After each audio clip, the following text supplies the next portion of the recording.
Welcome to the Pantheon, I'm Ray. And today we're looking at Luke Cage, the first season.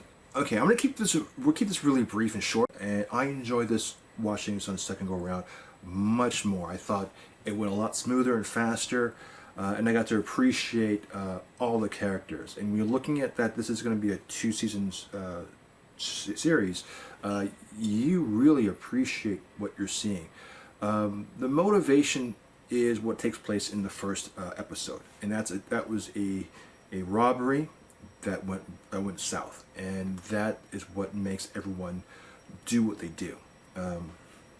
If it didn't go south, the villains of this movie or the series wouldn't be this. They wouldn't have gone to this length, and none of these people wanted to do any of the stuff that you're seeing. But because of the heist, because of the loss of money and the bloodshed, and it became a catalyst of things to become basically a chain reaction of things to follow. And it was, I think, thinking of it in that terms, that one incident created this domino effect of chaos. Looking back on it now and seeing that is what motivates everybody, is surprising. And also, Chihadera Coker, who is the showrunner for the series, phenomenal. Behind the scenes, he gives a lot of trainees, director trainees, apprenticeships to people who are learning the craft to work on the set to get the credentials they need to improve themselves. So especially in the second season too, he did that mostly too. So you see a lot of on the credits, like DGC, like directors, like a trainee who work with the directors on the set, people who work a trainee for the editors who learn how to edit the series, and to give people a chance to perfect their skills on a big budget and to better their resume. So Coker, I think it really pays it forward to the cast and crew, and everyone has always said wonderful things about him. I know Michael Coulter in interviews praises Coker all the time and saying such a great showrunner and creator. So, and he wrote like the pilot and I think the final episode. Music is on the forefront of this show. By the end of the series, or the season, you've listened to one complete album, and that's what I thought was so fascinating. He made music an influence almost a character into the series itself.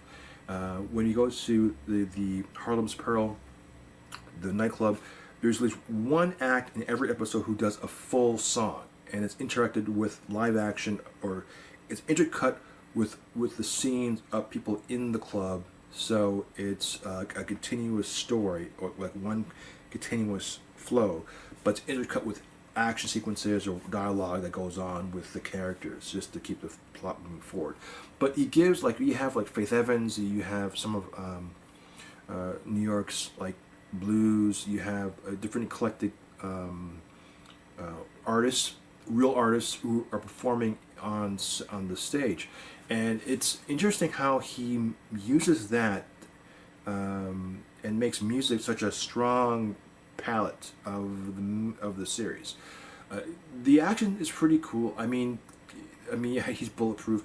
I like the idea that the idea of Luke Cage answers the question: if you have a man who is immortal, who can't be killed, how does that really affect the ecosystem that is what we have? And in the wake of what we're going on now, with with George Foreman and for Breonna Taylor, where the cops have a person that they can't shoot or kill, the villains, have a person who they can't stop.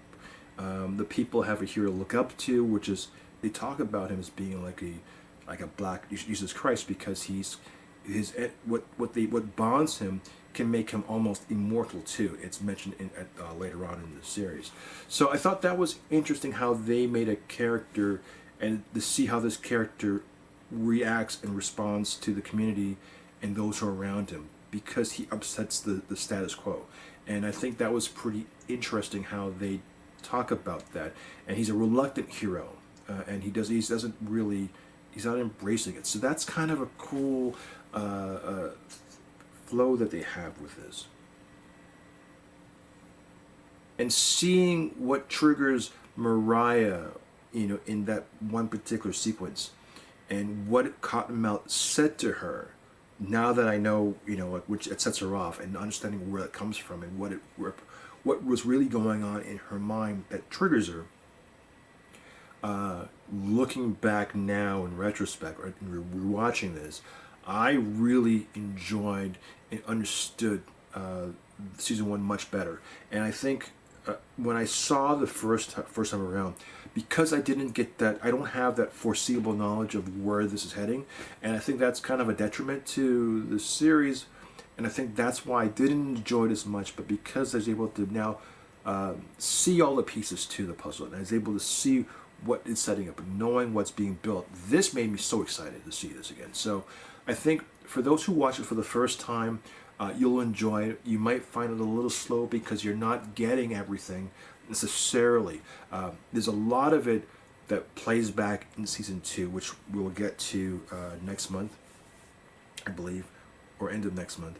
But for Luke Cage, it is a fast. I watched this in probably like 2-3 sittings. I went through the entire series. It was a really fun and enjoyable watch, and I highly recommend it. I'd probably give it like a high 8.5. It truly is good. And with that, I am Ray, and we'll see you next week. Take care.